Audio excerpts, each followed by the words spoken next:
Democrats interrupted the regularly scheduled programming on the brand-name television networks again on Tuesday, the dinosaur networks, for another rerun of the January 6th hearing. The surprise star witness this time was this moron, a protester who got himself arrested that day, and now swears under oath that it was all Donald Trump's fault, which I'm sure isn't the story that he was fed and rehearsed with his Democrat lawyer in hopes of getting out of serving any jail time. So why'd you decide to march to the Capitol?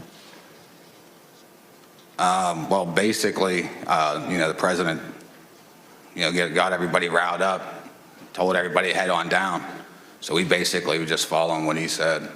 No, you weren't, because he said to march peacefully and patriotically. And since the hearing won't show that clip, I will. I know that everyone here will soon be marching over to the Capitol building to peacefully and patriotically make your voices heard. They also blamed Alex Jones, Tim Pool, and YouTuber Salty Cracker, who is basically a comedian, playing brief clips of their videos talking about how President Trump wanted people to come to D.C. on January 6th for the mostly peaceful protest. Of course, after some people began misbehaving themselves, President Trump posted a video on Twitter, Facebook, and YouTube urging everybody to calm down and go home, which was immediately taken down by the big tech platforms because he also mentioned something about the election that only Democrats are allowed to accuse their political opponents of. You know, that certain little something that Democrats said about Donald Trump every single day after he won the 2016 election. Elections matter. When you win an election, you get to set the rules. How can you win with Russian interference, though?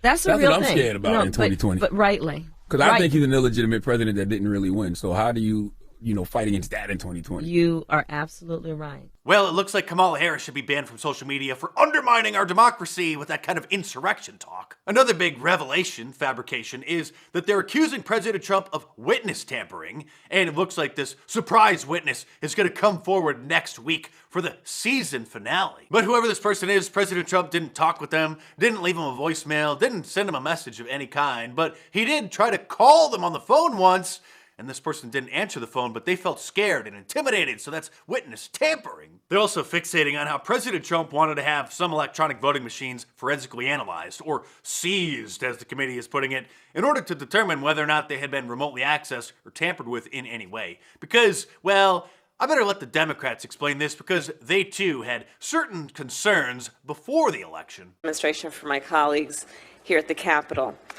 where we brought in folks who, before our eyes, hacked election machines. Those that are being used in many states, but are not state-of-the-art from our perspective.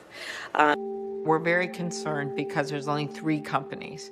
You could easily hack into them. It makes it seem like all these states are doing different things, but in fact, 3 companies are controlling that. 43% of American voters use voting machines that researchers have found have serious security flaws, including backdoors. These companies are accountable to no one. They won't answer basic questions about their cybersecurity practices, and the biggest companies won't answer any questions at all. 5 states have no paper trail, and that means there is no way to prove the numbers the voting machines put out are legitimate.